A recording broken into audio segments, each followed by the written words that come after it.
I think I started by saying it came to my husband first because he wasn't going to be changing anything about his day, really. And everything about my day felt like it was being changed. Yes. So That's right. really easy for you. Yeah. I don't know what this means. I don't even know what it looks like. So I had different resources available to me than a lot of people, and I called you. Those were the best phone calls ever. Yeah, I mean, I think we made our final decision about 15 days before we started school or wanted to start school. So that was fun.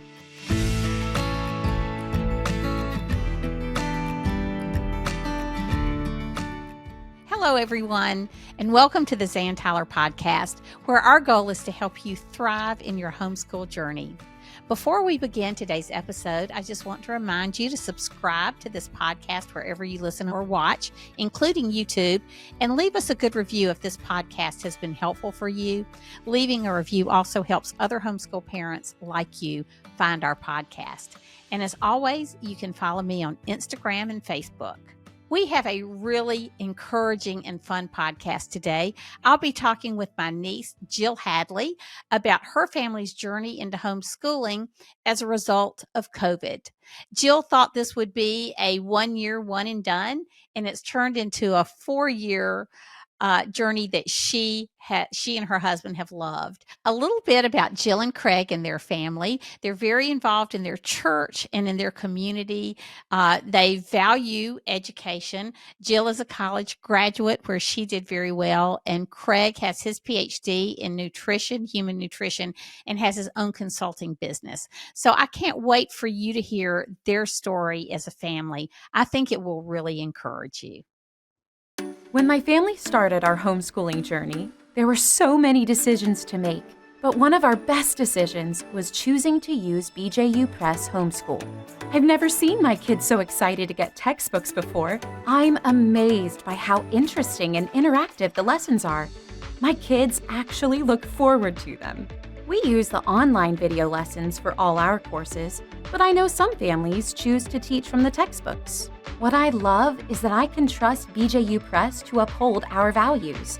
The Bible and biblical principles are woven throughout each subject. I'll admit, I was a bit nervous when I started homeschooling, but I've found a wonderful online community of other BJU Press homeschool families and consultants.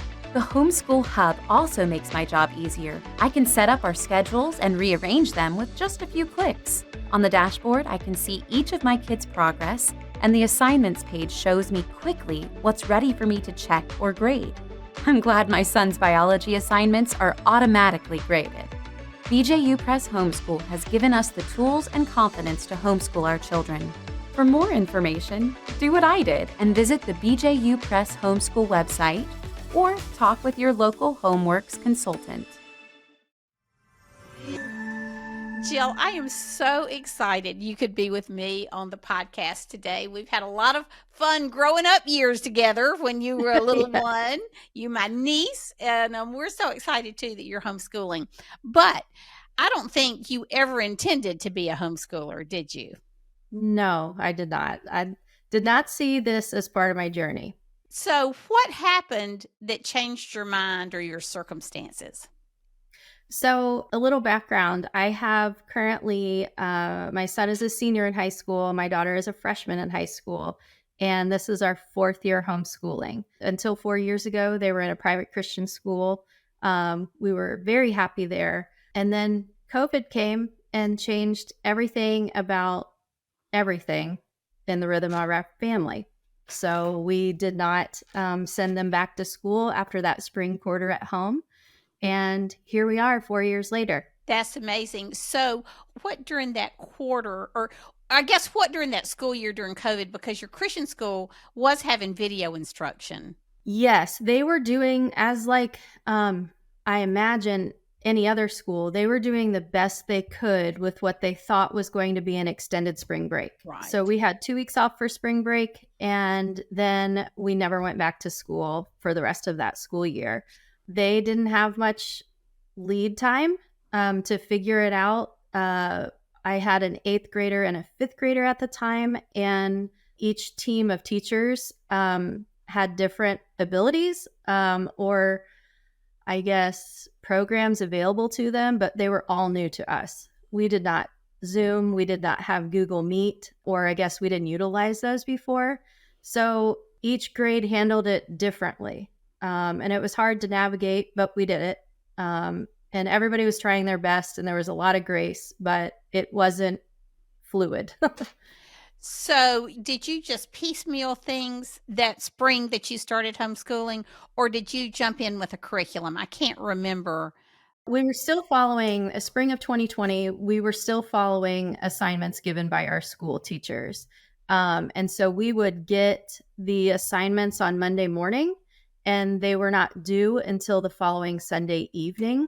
And that allowed for kids to share computers if they needed to, parents to help when they could. But as I recall, there were no kind of live attendance or check-in. It's kind of a little bit of a blur right now. Right.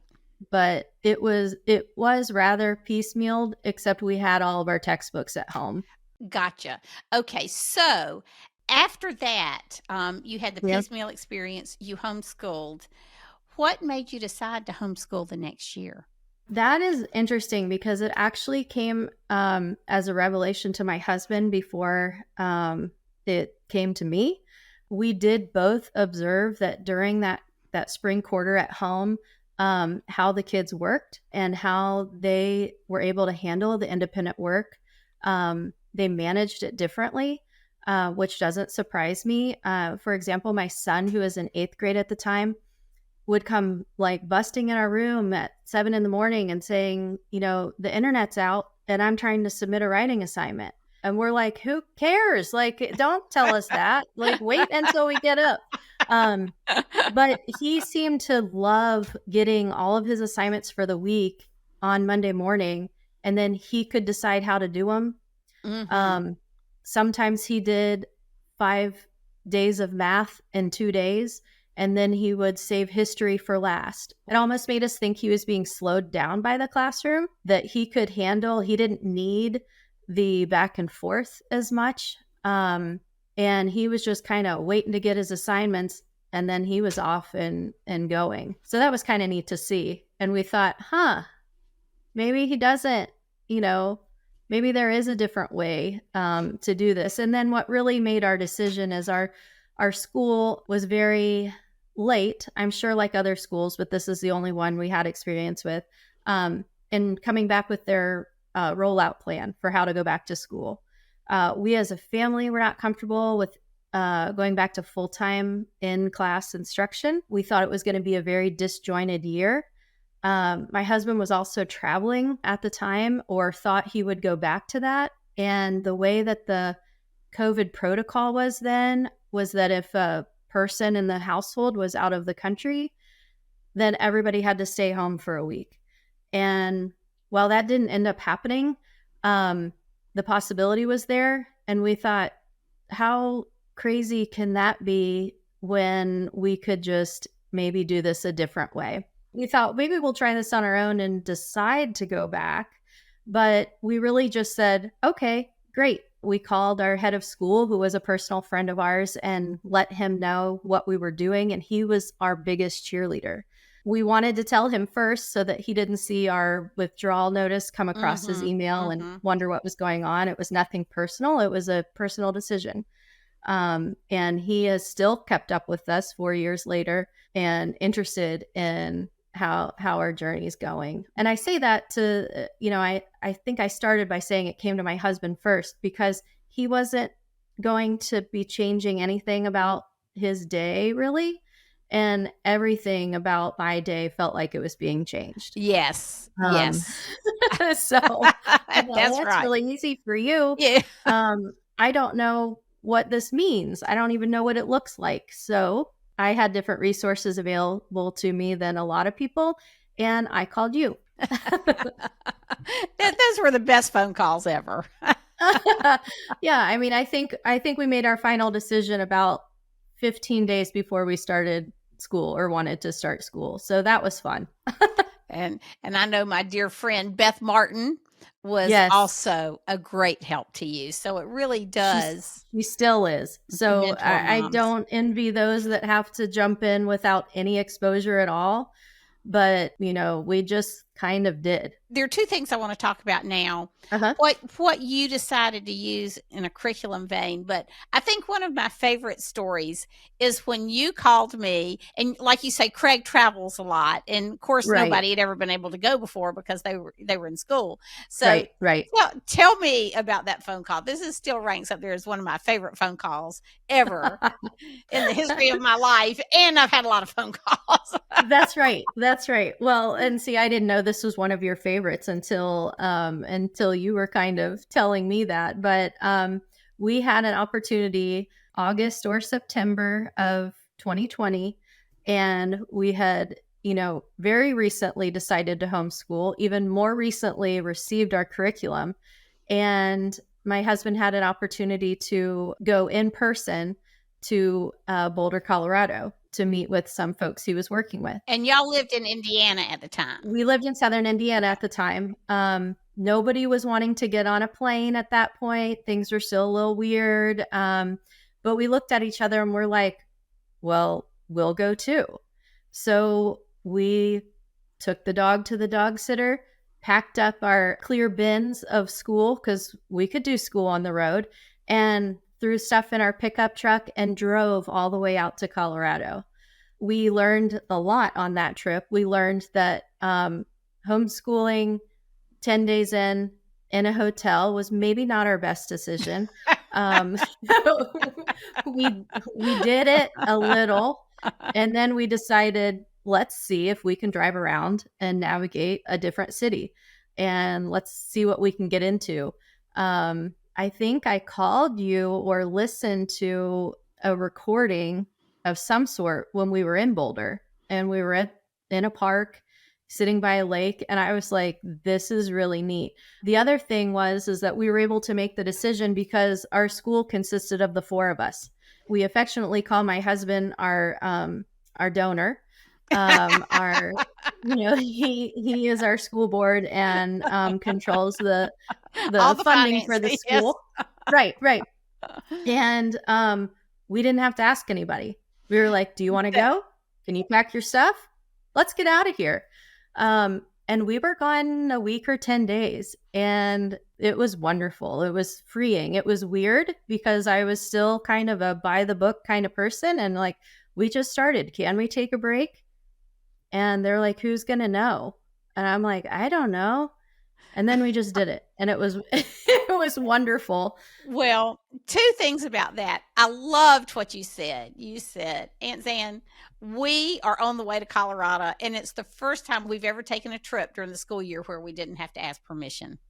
Right. And I just thought, woo, whoopee. And because it is true, I just got used to our freedom in doing that. Yeah. And I firmly believe that when you homeschool, the world is your classroom, and that you learn so much by seeing other places. And so, that was so educational in ways you probably didn't even realize at the time. Right. We've always lived in a place where we didn't have family around. So our breaks from school consisted of not necessarily traveling to other places, but traveling to family. And so we were the family that always got an attendance notice in maybe February if we were really on it, sometimes March, where we had already missed 10 days of school. And it was like, well, that's because Christmas wasn't long enough. Or we just needed to. And then there was always like strep throat week at the end of January.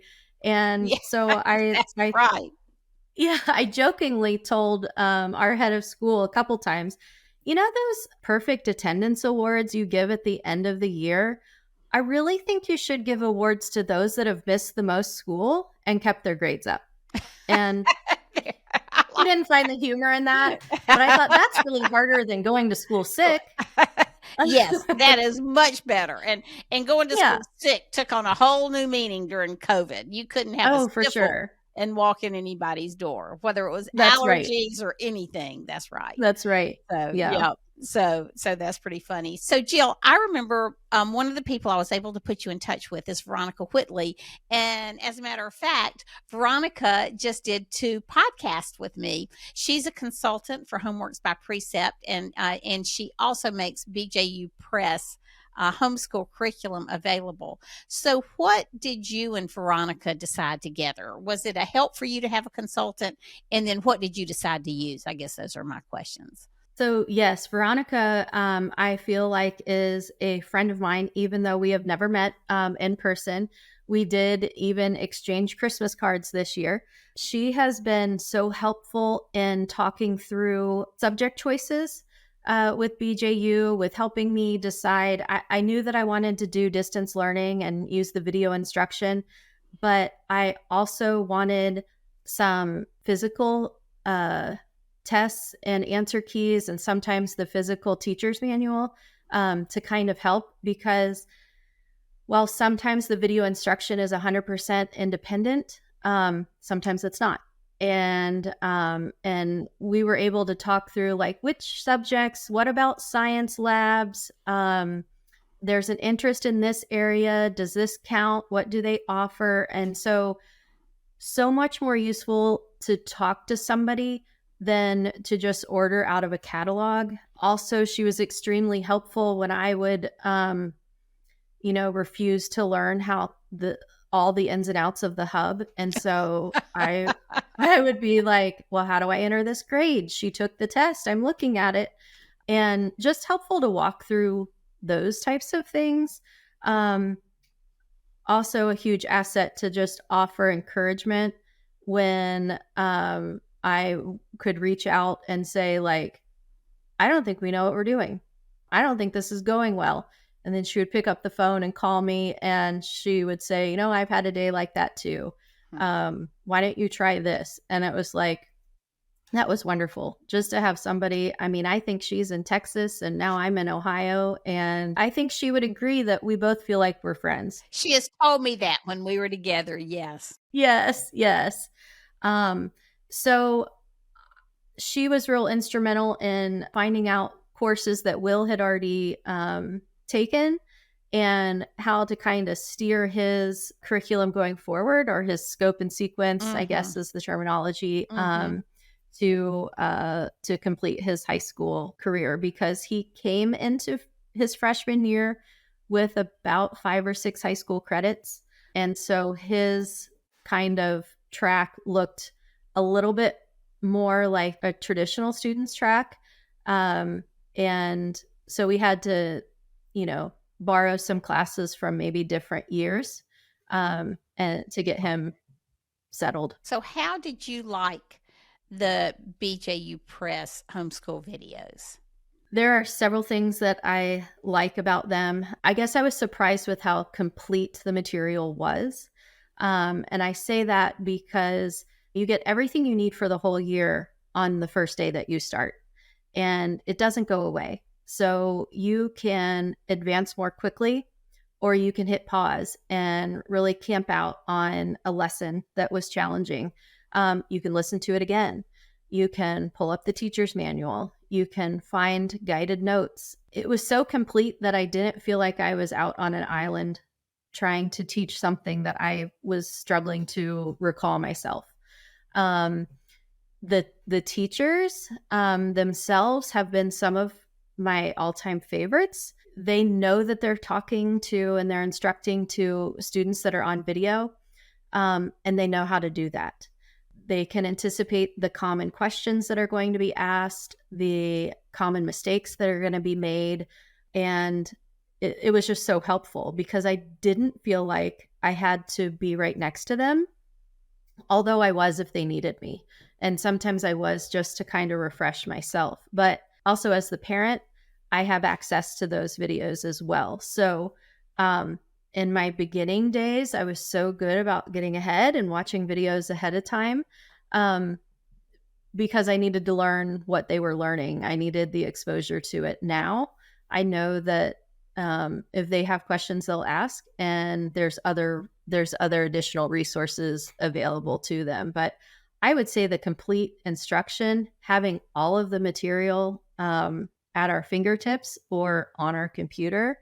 So you could get those questions answered if you had some after the lessons are taught on video.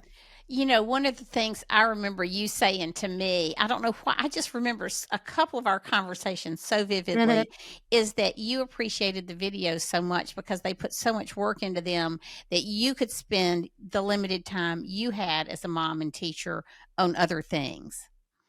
And so it gave you some freedom in that regard. I think one of the common misconceptions of homeschool, and certainly I had exposure to homeschool through you. My brother and his wife homeschool as well and have all the way through. But like most things, you don't really understand the ins and outs of it until you have to. Right. And so I think one of the common misconceptions and kind of a first reaction I get when somebody finds out that I'm homeschooling high school is they're like, ooh, how do you do that? Like what? And I know what they're thinking, and a lot of them are too polite to say it, but they're wondering, are they only going to be as smart as the parent that's teaching them?